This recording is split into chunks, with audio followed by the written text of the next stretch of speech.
Today is Saturday, April 16th, 2022. I'm Troy Beverly, and this is Pan-African News. The Ivory Coast to provide obstetric, fistula, and female genital mutilation care to women in need. Cameroon English-speaking separatists killed 4 prison officials. World Bank grants $300 million to assist in rebuilding the Tigray region. 270 kilograms of cocaine seized from a ship off the coast of Guinea. The Ethiopian coffee industry exports $894 million worth of coffee in 9 months. Angola sells 5,000 tons of fairtrade rice. Ivory Coast. Obstetric Fistula and Female Genital Mutilation, UNFPA, and Bingerville Mother-Child Hospital sign a partnership memorandum of understanding. This article is taken from the Ivorian newspaper Fratmat.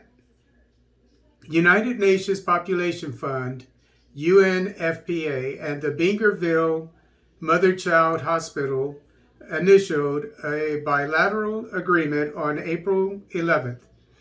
This is for the structure of the United Nations system to contribute to the management of obstetric fistulas and female genital mutilation, FGM. According to statistics produced by the UNDP, millions of women in developing countries are afflicted by obstetric fistula. The same reports indicate that in these countries, an estimated 50,000 to 100,000 women develop new obstetric fistulas each year.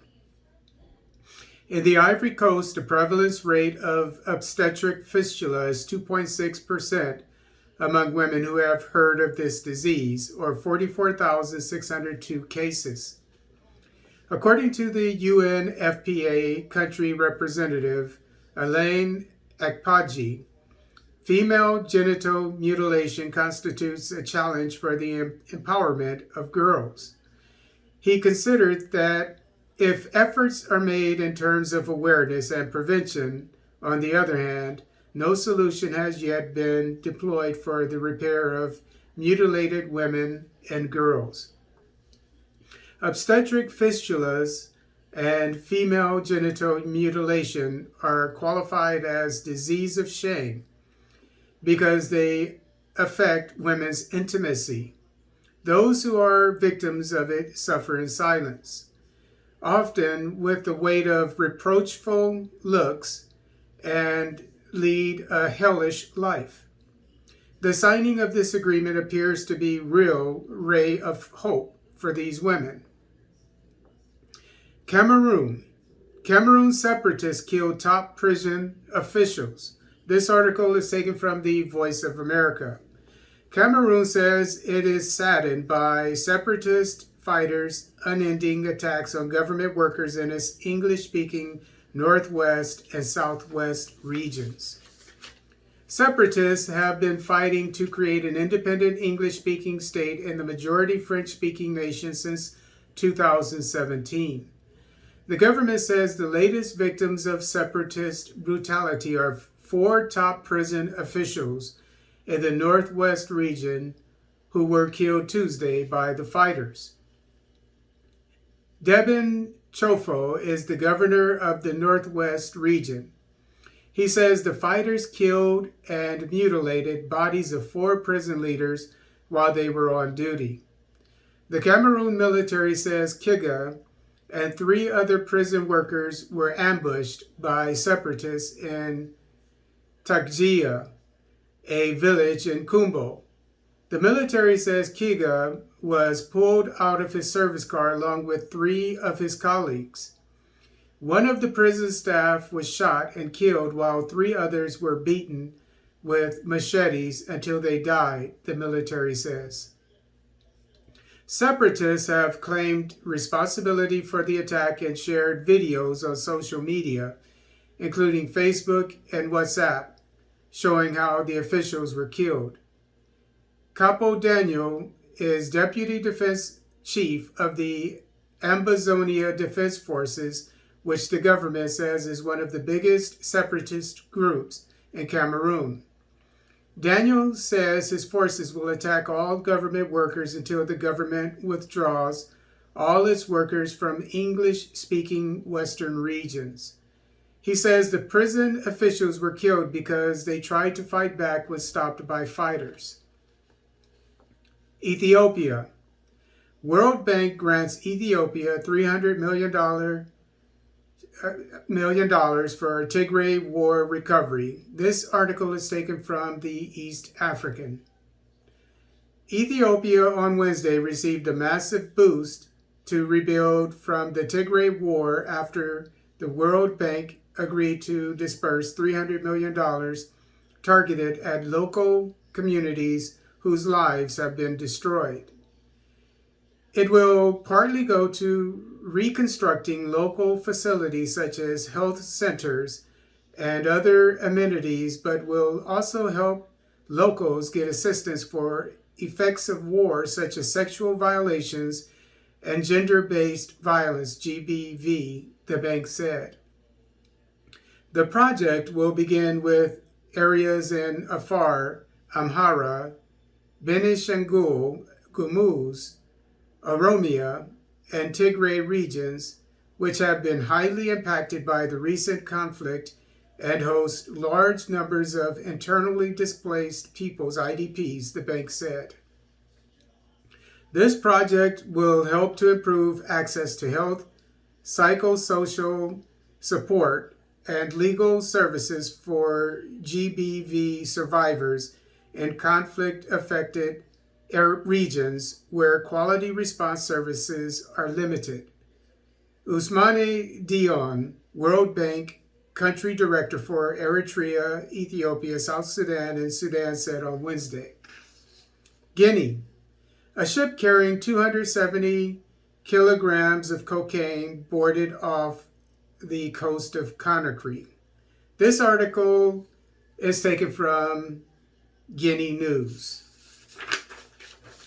The Guinean Navy and agents of the Spanish Civil Guard boarded a ship carrying 270 kilograms of cocaine in Guinean waters.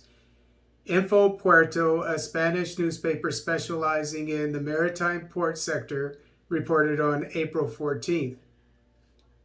The newspaper said the ship had been spotted at the port of the Spanish autonomous city Ceuta, which has a direct border with Morocco, where it had been moored before heading south towards sub-Saharan Africa on the Atlantic Ocean. The Spanish police, then understood that the ship was in contact with people in Turkey and was going to receive goods from another unknown ship off Conakry before transferring its cargo to a third ship. But the ship, which left the port of Ceuta, was only located off Conakry after 24 hours of research. The newspaper indicates that the Turkish authorities and the British Anti-Crime Agency have contributed to the investigations, as well as the Spanish embassy in Guinea. The ship was located off Conakry with 270 kilograms of cocaine on board, which was handed over to the National Gendarmerie. The crew, made up of 5 people, was arrested. Ethiopia. Ethiopia racks up $894 million from 9-month coffee export. This article is taken from Ethiopian Monitor. Ethiopia has secured more than $894 million revenue from coffee trade in the first 3 quarters of the 2021-22 fiscal year. The revenue was generated from more than 210,000 tons of coffee exported to the international market during the 9-month period, said Shafi Umer, Deputy Director of Ethiopian Coffee and Tea Authority, ECTA, on Friday. Both the revenue and volume figures have shown 75% and 44% increases, respectively, as compared to the same months of the last year. Overall, the sector has achieved 133% of the export target set for the 9-month period. The Deputy Director has attributed achievements to a range of measures taken, including quality improvement, modernizing the trading process, and various systems devised to benefit coffee farmers. Angola. Fair trades 5,000 tons of rice. This article is taken from Jornal de Angola. The third rice fair ends today after having started on Thursday in Kamakupa, BA, with an offer of 5,000 tons of the cereal available for sale, expected deals estimated at more than 100 million kwanzas, $237,315. Information obtained by ANGOP at the site of the event indicates that rice is part of the production of the Kamikundo farm in Kamakupa, and that another 40 tons of maize and 25 tons of beans are available for negotiation. The operational director of the Kamikundo farm, Paula Lopez, assured that she was able to regularly supply the cereal through the country thanks to the capacity achieved by the company founded in 2008 to obtain the first rice harvest, 16 tons, 5 years later in 2013. Kamikundo has a cultivated area of 900 hectares of rice, although it has a total area of 2,500 hectares.